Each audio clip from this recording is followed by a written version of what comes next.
முதலமைச்சர் கோப்பைக்கான விளையாட்டுப் போட்டியினை சென்னை நேரு விளையாட்டு அரங்கில் அமைச்சர்கள் சேகர் பாபு மற்றும் மா சுப்பிரமணியன் ஆகியோர் தொடங்கி வைத்தனர். இது தொடர்பான கூடுதல் விவரங்களோடு நமது செய்தியாளர் சிவபிரகாஷ் இணைகிறார். அவரிடம் பேசலாம். வணக்கம் சிவபிரகாஷ், இந்த போட்டிகள் எத்தனை நாட்களுக்கு நடைபெற இருக்கின்றன? எத்தனை வகையான போட்டிகள் நடைபெற இருக்கின்றன? விவரம்.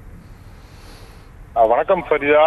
முதலமைச்சர் கோப்பை இன்று முதல் தமிழகம் முழுவதும் மிகப்பெரிய அளவில் தற்போது கோலாகலமாக தொடங்கப்பட்டிருக்கின்றது. இந்த முதலமைச்சர் கோப்பை என்ற போட்டியை பொறுத்தவரையிலும் இந்த கோப்பையின் போட்டியானது முதலில் மாவட்ட அளவில் நடைபெறுகின்றது. ஏற்கனவே மண்டல அளவில் நடைபெற்ற இந்த போட்டிகளில் வீரர்கள் தேர்வு செய்யப்பட்டு தற்போது மாவட்ட அளவிலான போட்டிகள் இன்று தொடங்கி இருக்கின்றது.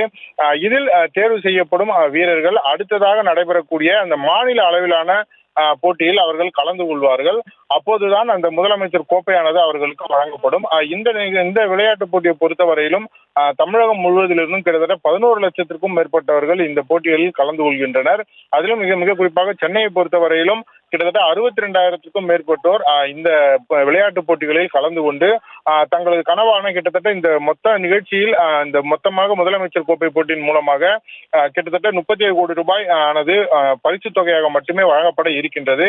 அதன் காரணமாக இந்த போட்டியில் கலந்து கொள்வதற்கான ஆர்வமும் இங்க இருக்கக்கூடிய விளையாட்டு வீரர்கள் மத்தியில் மிகப்பெரிய அளவில் காணப்படுகிறது. இன்று தொடங்கி இருக்கக்கூடிய இந்த போட்டிகள் வருகின்ற 24ஆம் தேதி வரையிலும் இங்கு தொடர்ந்து நடைபெறுகிறது. கிட்டத்தட்ட 5 பிரிவுகள், அதாவது பள்ளிகள் பிரிவு, அதன் பிறகு கல்லூரிகள் பிரிவு, அதன் பிறகு பொது பிரிவினர், அரசு ஊழியர்கள், மாற்றுத்திறனாளிகள் என 5 பிரிவிலும் இந்த போட்டிகளானது தொடர்ந்து நடத்தப்பட இருக்கின்றது.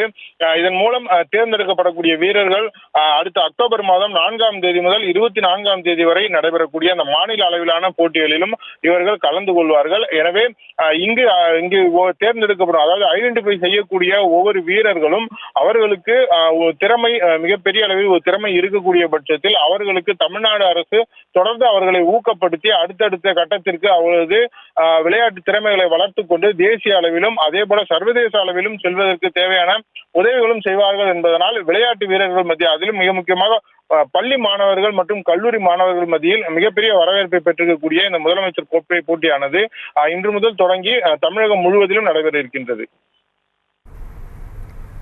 விவரங்களுக்கு நன்றி. செய்திகளை உடனுக்குடனும் துல்லியமாகவும் தெரிந்து கொள்ள சப்ஸ்கிரைப் பண்ணுங்க.